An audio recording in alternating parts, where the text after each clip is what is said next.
Alright people, McBoss here again. Welcome back to another Let's Play series.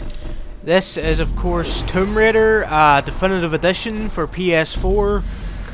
Now I have played this game before back on 360 in, I believe it was 2012 or 2013, whenever the game first came out.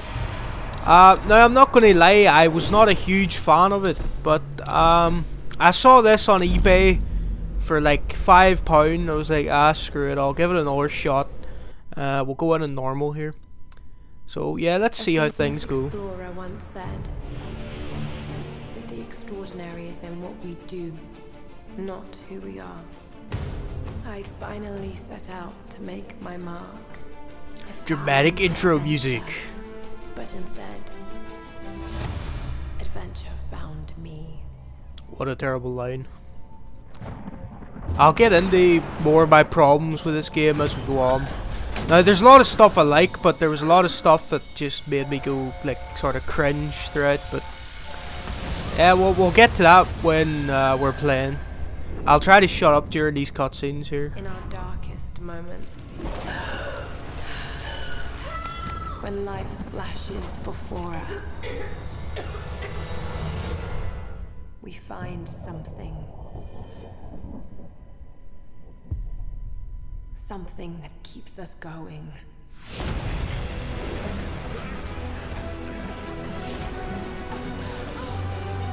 Something that pushes us. Run!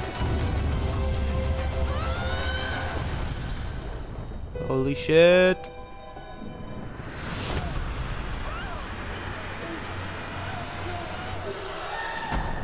Now I must say it's a very good looking game graphically, and I think it's been improved a lot here on PS4.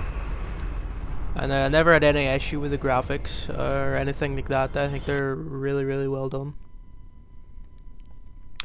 Alright, oh. Swim, come on.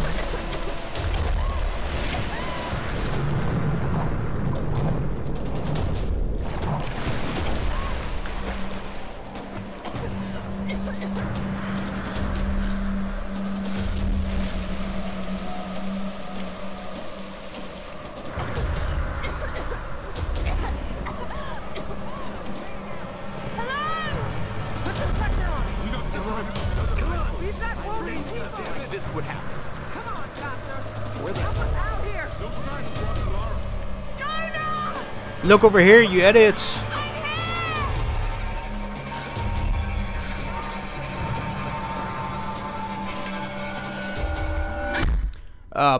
I just fast to the face there. Nice.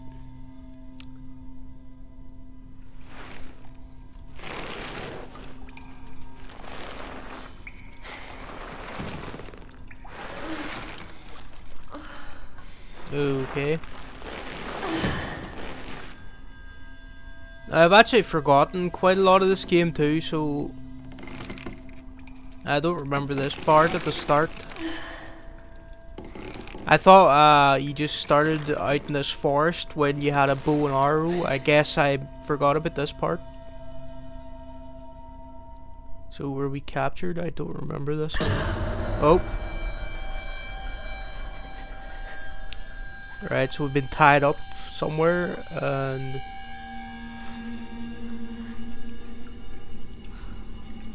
right, this is not weird.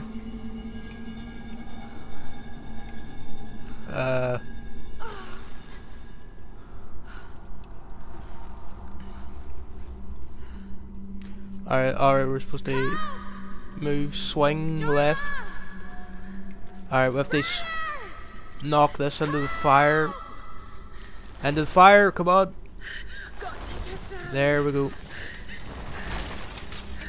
Right. Now what we have to do is,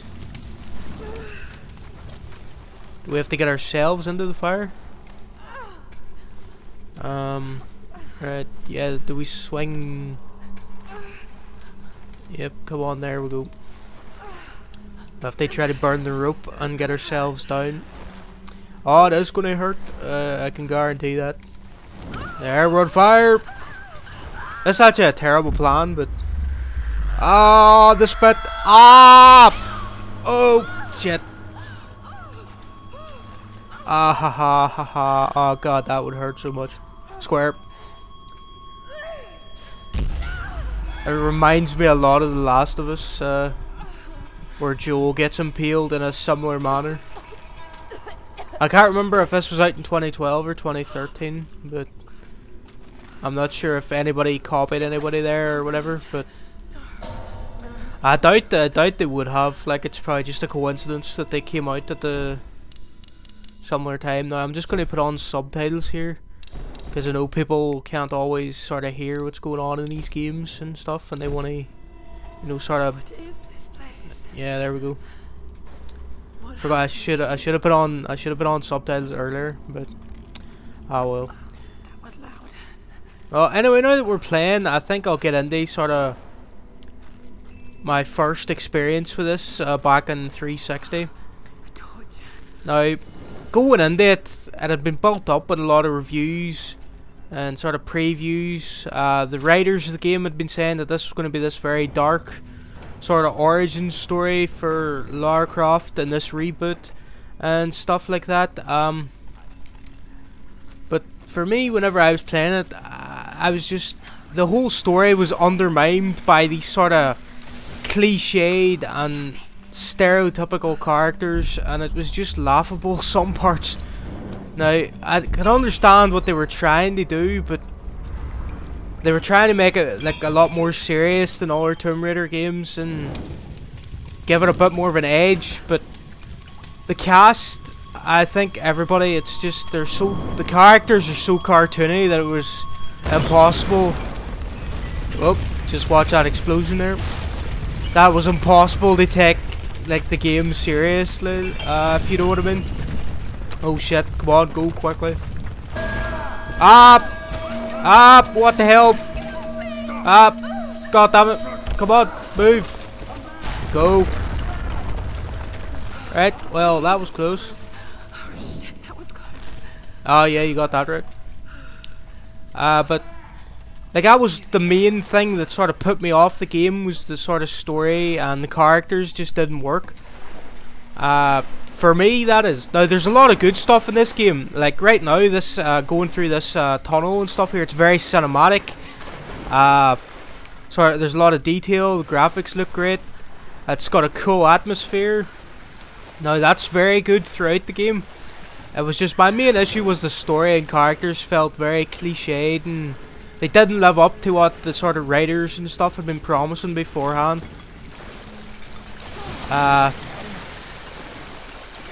Also, not a lot of tombs in this game for a game that's called Tomb Raider. Right, what are we doing? Can we get up? Alright, we're going over here. Now that's sort of the big joke with this game, is it's called Tomb Raider, but you barely visit any tombs. You just sort of hang about in a few caves and stuff. What kind of contraption? But that's sort of a bit of a nitpicking kind of thing to say that, but I suppose it's fair enough. If you're going to be called Tomb Raider, you need to raid some tombs. But well. Now we'll just burn this.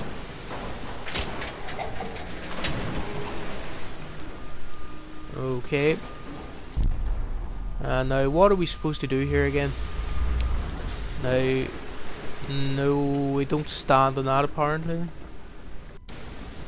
That was another good thing. Some of the puzzles, they were quite good as well. You need to just figure out what you're doing here. Right, so what is this cage for? Right, so obviously there's nothing in that, so we need to put stuff in it from... Yeah, L1 brings up your survival instinct thing. Ah, right, the stuff floats into that. We jump on this and it lifts it up, isn't that right? Okay. Right, okay. Now, I think we'll need to do that a few times. We'll just wait for that to gather up some more stuff and then jump in. There you go. I think we can do it one more time, maybe, or maybe 2 more times. Just wait for that stuff to float into the thing. Anyway, while we're doing this, I'll continue on with my sort of review of the game, even though we're only starting it. But I'm talking about my initial experience mainly. Yeah, so I thought the design of the island, the sort of atmosphere the game creates, some of the puzzles, and the combat was alright as well. I thought that stuff was great, but I thought the story and characters was just very cliched, and it didn't live up to what I'd been told the game was going to be like, which sort of annoyed me a bit. But I'm going to try this time and treat it a lot less seriously, and treat it more like a silly sort of action game, which is the way I think it should be treated. And then hopefully I'll have a lot more fun with it this time. Now, triangle. There we go. Oh, yep. That was a good idea. Okay, run. Come on, Lara, let's go. I know you were just stabbed violently in the stomach, but come on, speed up a bit. Oh shit. Ah, right, try to steer. Okay. Oh, god damn it. What, go. Yes. Right, jump. Oh, that was close. Come on, get up there. Jump. Yo, that was impossible, but oh well. There we go. Go down. Ah, get off me. Come on. Ah, shit. Ah, my finger slipped. Ah, try. Oh, for fuck's sake. Yep. Well, that was a brutal death. That's another thing about the game. It has some of the most brutal deaths I've ever seen. They're just unbelievably over the top. It's so hilarious. Right, do not screw up again. Right, okay. No, you don't want to help me triangle. There we go. Right, there we go. Let's get the hell out of here. Jump. Nice one. Now, this is another thing here. The sort of over-reliance on QTEs. It gets a bit annoying after a while, but ah well. Come on, Lara, get up there. Move! There are quite a few QTEs throughout the game. That gets a bit much after a while, but oh shit, left. Or no, right, even, whatever. Come on. L1, come on, we're almost there. Freedom. It's like the end of the Shawshank Redemption when he crawls out of the pipe. Only there's less shit. I don't know why that analogy came to mind, it just was similar imagery. Leave me alone, people. This sort of scene here is going to demonstrate what I talk about, the graphics being sort of really good, in my opinion. And like the music's good here too, I enjoy that. And look at that view there, I mean that's lovely there. Now that's sort of positives about this game. I think it's got a great sense of place and atmosphere. I was just, as I really say, my main issue is the characters. We'll get on to the characters soon, but they're so laughably stereotypical. There's this old Glaswegian boy, and he's so, it's such a bad Scottish stereotype, it's unbelievable. Like there's a bit where actually there's a guy holding a knife to him, and he's like, "I'm from Glasgow, pal. That knife doesn't scare me, by," or something like that. And it's so terrible, but it is pretty hilarious at the same time. Where are they? Okay, that's the crash. We're gonna try to find the survivors. Yeah, as was said there. Oh, voice control. Oh. Right, say show map to bring. Well, I have the mic turned off on the camera. I think that's what we need to use voice control. I'm using my headphone mic. Okay, take it slow. Okay, right. There's always a bit in adventure games where you have to balance your way across a log. I think it's the worst cliche in adventure games. I think we should just get rid of this. It's in God of War, it's in Uncharted. There's always some section where you have to bounce yourself across a bloody log. I'm sick of doing it. Now what I would give the player the option to do is sit down and crawl across it a lot quicker, which is what I'd be doing in real life. Because I wouldn't be bouncing myself across there. I just give the player the option to press circle, they crouch down, get their hands and knees and just crawl along there as fast as they want instead of trying to balance their way across walking. Now, that is a lovely view of the ocean there. Oh, World War II plane. So now that's another good thing the game does too, is environmental storytelling. Like you can obviously tell like this is a World War II plane and oh shit, square. And the platforming, I enjoy the platforming as well. Like all this climbing and Uncharted-y type stuff, it's really cool. Come on, come on. Yeah, don't worry, Laura. And even the fact that oh shit, square. Even the fact that Laura's talking, or Lara even. Sorry that I keep calling her Laura, but I know it's Lara. Oh well, screw it. What was I going to say there?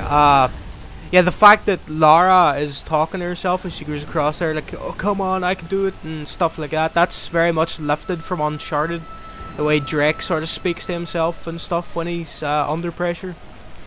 Now, I'm not saying they shouldn't borrow from Uncharted, because they absolutely should, because it's the sort of, it's the main template for adventure games these days. Of course, you should copy what works and sort of try to make it your own, which is what they try to do here. But sometimes it works, sometimes it doesn't. They must have come this way.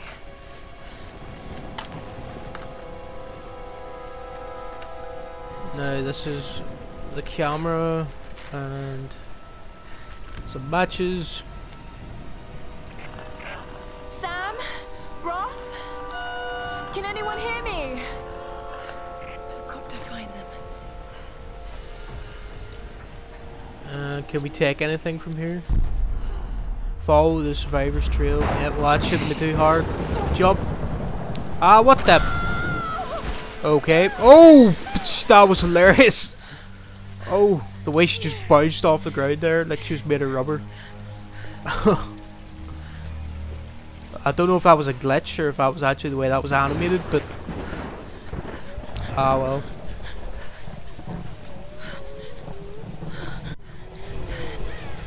You can hear wolves out there. That's some good foreshadowing for later.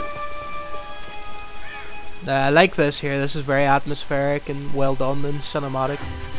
So I don't want to sound like I'm bashing the game completely, because I think it is really well made. It was just, as I keep saying, the story and characters just pissed me off.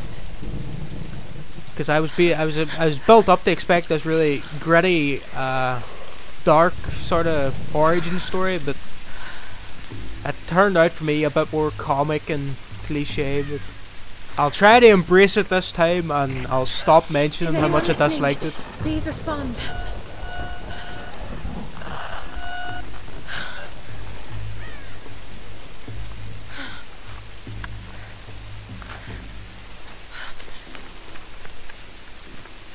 Alright, so we're gonna get our fire started here, are we?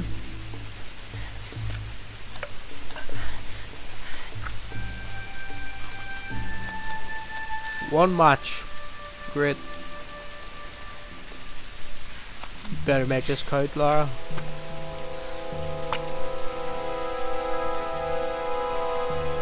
Come on. Yes, there we go. Now, that's a bit sort of cliche that you have a matchbox with one match in it. But ah well. Kinda convenient as well. Probably would have been better if she had to sit and rub two sticks together for hours to get it going, which is what most people, if this actually happened, would have to do. But ah well. I'm going to try to treat it more like a comic book sort of cartoony adventure game this time, instead of trying to look for a serious gritty story. Yeah, I'm just feel like I'm being a bit unfair to the game here, and I will try Here's to stop. the soon-to-be world-famous archaeologist, Lara Croft, in her native habitat. She's on the hunt for the lost kingdom of Yamatai, home to the fabulous Himiko, mythical Sun Queen, and ancestor of yours truly. Sam, this is serious. Oh, sweetie, I know. I'm just trying to lighten the mood here. Everyone's I ship so on them so edge. much. What are you so worried about? I'm close to something. I'm sure of it. I just don't know if the others will listen.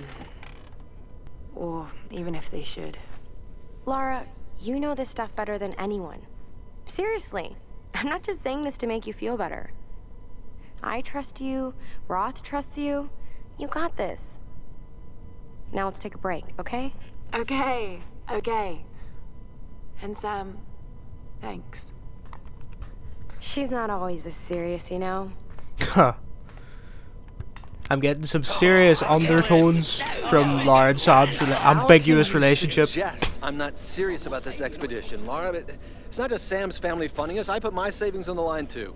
You've all got shut some up, kind mate. of stake in this. The funding won't last forever, Whitman. That's precisely why we should push east, not west. No one believes Yamatai is that far east. The books simply don't support it. There's the old Scottish guy in the background I was talking about. I've talked to Roth about this. There's no Look, point he's in carrying a following in other fucking people's bottle of beer footsteps, there. Dr. Whitman. I mean, it's just so terrible. I refuse to bet my reputation on your hunch. I'm the lead archaeologist here. And when were you last in the field without a teaching There. crew behind you? Got 30 years experience, 2 PhDs, 1 in East Asian history. So why don't you just stick to boats, Mr. Grimm? Ship, Dr. Whitman. It's a ship. You don't need a PhD to know Look, that. going east will take us directly into the Dragon's Triangle. That's where we need to go. Lara, my little bird. I'd follow you almost anywhere, but that place has a bad energy. Bad storms, more like. Makes the Bermuda Triangle look like Disney World. Sign me up. The stories about Queen Himiko say she could summon storms. Myths are usually based on some version of the truth. What if Yamatai was somewhere in the triangle itself? Look, this is the satellite imagery from inside the Dragon's Triangle. That doesn't look good. If it's wet, I can sail on it. Oh, don't tell me you're seriously Reyes is right. We don't have the funds to piss about. It's now or never. Lara's offering fresh ideas and a plan. I'm the captain here. It's my decision. We're going into the Dragon's Triangle. Why am I even here?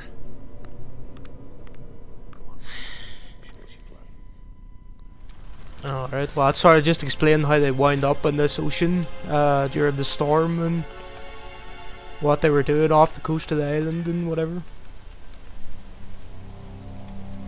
That was just introduced us to a lot of those really bad stereotyped characters that I was on about.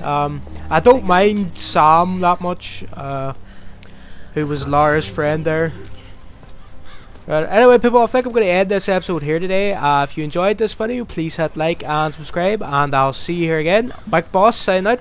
See you later people.